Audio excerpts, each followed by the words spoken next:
자, 오늘은 냉면을 만들어 보도록 할 거예요. 요즘 날씨가 너무 더워지고 있어가지고 차가운 냉면 땡기지 않으십니까? 그래서 오늘은 냉면을 시작부터 끝까지 한번 쭉 만들어 보는 과정을 거칠 겁니다. 처음 할 건 육수예요. 양지를 가져왔습니다. 가까운 정육점에 가가지고 있는 양지를 다 달라고 했는데 처음은 구이용을 주셔가지고 저는 이 국물을 내는데 10만원을 넘게 돈을 쓸 뻔했습니다. 그나마 조금 저렴한 놈으로 가져왔는데 이제 피를 빼줄 거예요. 냉장고기라 가지고 그렇게 불순물은 많은 것 같진 않지만 국물을 집중적으로 먹어야 되는 거기 때문에 핏물을 빼주는 과정은 조금 국물이 깔끔해질 수 있는 역할을 해요. 정확히는 어떤 역할을 하냐면은 이거를 끓이면은 알게 됩니다. 계속 뭔가 떠오르잖아요. 이 떠오르는 것들이 바로 고기 안에 있는 핏물이나 이물질이나 이런 것들이에요. 요 녀석들을 조금 덜 뜨게 할 수 있는 게 바로 핏물을 빼주는 과정이라고 할 수 있고요. 그냥 그대로 넣어도 됩니다. 지저분한 것들을 다 제거해주면은 조금 맑은 상태가 되는데요. 이때 이제 대파나 양파 같은 것들을 넣어가지고 맛을 좀 가미해주는 과정이죠. 이런 식으로 30분을 끓여줬는데요. 채소 같은 건 너무 오래 끓여주면 또 물끓여주면서 국물이 탁해지기 때문에 30분 정도만 끓이고 건져냈습니다. 아직은 물이 맑은 상태인데 1시간을 더 졸였어요. 그 다음에 고기를 건져내고 육수를 망에다 걸으니까 이렇게 노란색으로 이쁘게 된 육수가 나왔죠. 이 녀석은 차갑게 보관을 해둬야 되니까 한 김 식힌 다음에 냉장고로 집어넣도록 하겠습니다. 육수를 만들고 남은 양지는 이런 식으로 잘라가지고 고명으로 얹어주시면 되는데 사실 육수를 제대로 내셨으면은 이 고기는 아무 맛도 없어요. 그래서 보통은 이렇게 고명으로 먹는 녀석들이 맛이 없습니다. 이 녀석들을 맛을 주기 위해 가지고 갖은 양념을 섞거나 육수 같은 데에 다시 담궈가지고 서빙을 하는 게 그런 이유고요. 자, 오늘은 냉면을 만들 건데 그냥 만들 게 아니라 직접 한번 만들어 볼 겁니다. 그래서 제면기를 샀는데 조금 의심스러운 부분이 없지 않아 있었어요. 왜냐면 같이 동봉되어 온 레시피를 보니까 그냥 밀가루랑 이것저것을 넣고 돌리면 된다는 거예요. 중간에 뭐 반죽이 숙성하는 기간이라거나 찰짐을 좀 증가시킬 수 있는 그런 거에 대한 것들이 하나도 없어서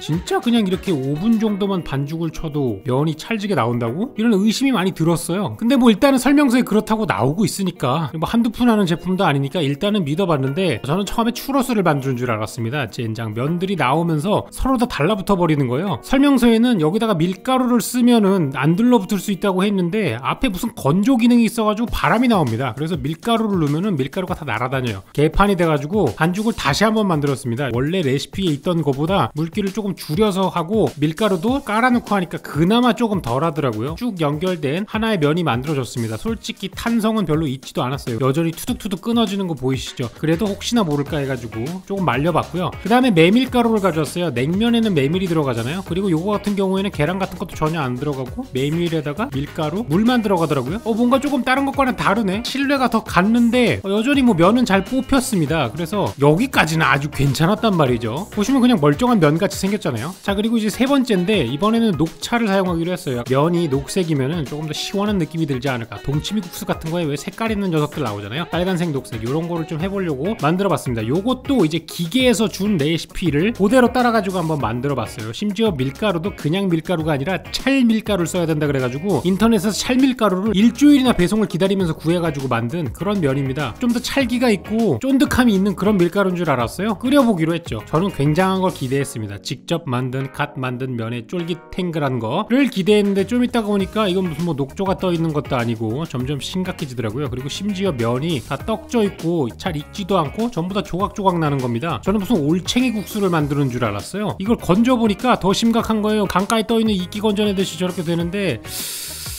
이쯤에서 약간 현타가 오기 시작했습니다. 그래도 찬물에 조금 헹구면 탱탱해지지 않을까라는 생각에 찬물에 열심히 헹궈봤는데 여전히 이게 뭔지 모르겠어요. 저는 만져보는 순간 이건 국수가 아니다, 뭔가 잘못됐다 라는 느낌이 들었는데 나머지 녀석들도 한번 삶아보기로 했어요. 녹차면 같은 경우에는 소면으로 뽑았는데 얘네는 중면으로 뽑아서 그나마 약간 좀 튼튼할 거라고 생각을 했는데 아니었습니다. 제가 보니까 거의 무슨 가방에서 한 열흘은 굴른 그런 라면처럼 다 뽀스라져가지고 이게 면인지 아니면 그냥 뭐 수제비를 만드는 건지 뭔지 모를 것들이 다 나오는 거예요. 그래서 오늘 3-4시간 걸쳐가지고 만든 면들이 다 그냥 망했어요. 그래가지고 그냥 저는 제품을 가져왔습니다. 여러분, 냉면 그냥 사 드십시오. 그냥 제품으로 사 드시면 될 것 같고요. 육수도 거의 4시간을 넘게 끓였잖아요. 그거를 가져와가지고 지금 이렇게 만드는데 정말 참담하기가 그지없더라고요. 수제로 만든 걸 몇 개라도 넣어야겠다 생각을 해가지고 요거는 명태회인데 명태회는 수제로 준비했습니다. 양념은 뭐 오른쪽 아래 나와 있긴 한데 비빔냉면 같은 거 사시면 그냥 들어있거든요. 그냥 그거 하시면 돼요. 그냥 적당히 알아서 사 드시고 요거는 이제 황태채예요. 집에 집에 이런 게 남는 게 있다면 물을 조금 머금게 하셔가지고 다시 부화를 시켜주시면 됩니다. 바닥에 물기가 없을 정도로만 이렇게 물을 머금어 주시고 여기다가 양념장을 섞어가지고 유사 명태채 되겠습니다. 이제 양념에다가 쪽파라던가 깻잎 같은 거를 적당히 섞어가지고 넣어주시면은 양념장도 뻑뻑해지면서 뭔가 숙성이 필요할 것 같은 그런 비주얼이 돼가지고 있어 보이는 거 나오는데 사실 그냥 제품으로 사 드시는 거랑 큰 차이가 없어요. 그런 느낌으로 받아들이시면 되고, 요거는 그래서 냉면을 만들려고는 했지만 결국 만든 거는 양념장밖에 없고 심지어 오이까지 들어가고 여기에다 육수까지 넣은 뭔가 비빔면인지 뭔지 모를 거고요. 냉면이 더 이상 남아있질 않아가지고 그냥 후식용이라고 퉁치고 조그맣게 만들어봤습니다. 근데 아까부터 계속 오이를 넣어가지고 불편하실 분들을 위해 가지고 오이 레시피를 굳이 알려드리자면은, 저는 평소에도 오이를 굉장히 안 먹지만 요거는 먹습니다. 왜냐하면 이런 식으로 만들어 놓은 오이지, 오이장아찌 이런 거는 피클하고 비슷해가지고 꼬들꼬들한 느낌이 너무 좋거든요. 오른쪽 아래 표시된 녀석들을 적당히 섞어주셔가지고 여기다 그냥 생 오이를 넣으신 다음에 12시간 이상 냉장고에 두시면 됩니다. 그러면은 흐물흐물해져 있어요. 애가 쭉 짤 수 있는 상태가 됩니다. 손으로 꽉 짜주시면 좋은데 정말 꽉 짜야 돼요. 약간 힘들 정도로 꽉 짜야 되더라고요. 손이 너무 아파가지고 한 번, 두 번 짜고 나니까 승질이 나기 시작을 하는 거예요. 그래가지고 집에 뭔가 이걸 대신 짜줄 수 있는 기계가 없을까 생각을 해봤는데 이 감자 으깨는 기계가 있더라고요. 그래가지고 거기다가 넣고 한번 해봤어요. 그럼 오이가 으깨지지 않을까라는 걱정을 조금 했는데 안 으깨지더라고요. 생각보다 애가 단단하다. 그래가지고 이런 식으로 짜셔도 된다. 거대 마늘 빻기로 오이를 짜는 장면이고 꼬들꼬들하고 압축이 돼가지고 쫄깃쫄깃하게 나왔습니다. 오이는 좋아하지 않지만 피클은 좋아하시니까 여러분도 이렇게 하시면 드실 수 있을 것 같고요. 계란이 참 맛있네요. 사실 저것도 사온 겁니다. 자, 그 다음엔 이제 면이 더 이상 없어가지고 그냥 집에 있는 소면으로 만들어 보기로 했어요. 차가운 면은 다 냉면입니다, 여러분. 국어 대사전에 그렇게 나와 있고 굳이 이제 메밀면을 써야만 냉면이 아니에요. 제가 예전에 정리해 놓은 건 있긴 한데 좀 답답하지만 그거 보실 분들은 링크 가서 보시고요. 여러분들이 제일 쉽게 드시는 건 뭐 동치미 마리국수 같은 거죠. 이것도 사실 냉면입니다. 동치미 소스를 사온 것과 제가 만든 육수랑 이렇게 섞어가지고 먹었어요. 본인 취향에 맞게 동치미를 조절해가면서 드시면은 꽤 그럴듯한 게 나옵니다. 아무래도 고기 육수기 때문에 감칠맛은 충분히 나거든요. 자, 국물면도 먹었으니까 이번에는 골떡면, 이런 이름으로 항상 나오는 거 있잖아요. 맞아요, 그냥 간장 비빔면이에요. 근데 조금 있어 보이기 위해 가지고 이 이름을 업그레이드해서 나온 거라고 보시면 되고, 고기를 볶아주시면 되는데 저는 이제 싼 고기를 찾기 위해서 냉동을 찾다 보니까 볶는 과정 중에 물이 엄청 많이 나왔어요. 근데 그냥 관여하지 마시고 계속 열을 가해주시면 얘네들도 결국은 다 날아가게 됩니다. 빡빡하게 볶아낸 고기를 준비해 주시면 되고, 보통 이제 면 같은 경우는 삶아놓고 냉장고에 두면은 단단하게 뭉쳐버리는 경우가 있어요. 그럴 때는 뭐 간장이랑 참기름 같은 정도를 살짝 넣어주시고 부빗부빗 해주시면은 다시 면이 예전처럼 돌아옵니다. 그 위에다가 이제 고기 잔뜩 넣어주시고 오이 얹어주시면 되겠습니다. 저거 왜 얹냐라고 생각하시겠지만 맛있어요. 그러니까 여러분도 드시고요. 자, 그 다음에는 양지 육수로만은 뭔가 개운한 맛이 좀 나기 어려우니까 닭 육수를 만들어 보기로 했습니다. 닭은 대충 잘라주셔가지고 쪼개주시면 돼요. 그러면 이제 안쪽에 약간 좀 빨간색들이 보이고 내장들이 좀 남은 것들 있잖아요. 요것들을 다 정리를 해주시면은 육수가 훨씬 더 맑게 나옵니다. 하얗게 뽀득뽀득 씻어주시면은 지저분한 것들이 다 사라지거든요. 그 다음에는 똑같이 그냥 끓이시면 됩니다. 양지 끓이는 것처럼 그냥 푹 끓여주시면 되는데, 닭 육수 같은 경우는 사실 2시간 이상 끓여도 더 맛은 안 나옵니다. 2시간 정도 이상 끓이시면은 닭이 일단 모든 맛을 다 잃어버려가지고 더 끓여도 딱히 의미는 없어요. 끓인 다음에 요것도 한번 냉장을 해주면 되는데, 냉장을 해주는 이유는 위에 지방이 저렇게 뜹니다. 저거를 이제 걸러주시면은 훨씬 더 국물이 느끼하지 않고 담백한 그런 맛이 나오는 거겠죠. 요거는 간은 국간장이나 그냥 소금 정도로만 해주시면 돼요. 육수는 딱히 뭐가 많이 들어갈 필요는 없습니다. 그리고 이제 다음 재료에 쓸 닭을 다 발라줘야겠죠. 이 닭은 아무 맛도 없습니다. 그냥 식감 외에는 아무런 맛이 없어요. 왜냐면 2시간을 넘게 끓였기 때문에. 그래서 여기다가 맛을 집어넣어줘야 됩니다. 별걸 다 가져와가지고 섞어가지고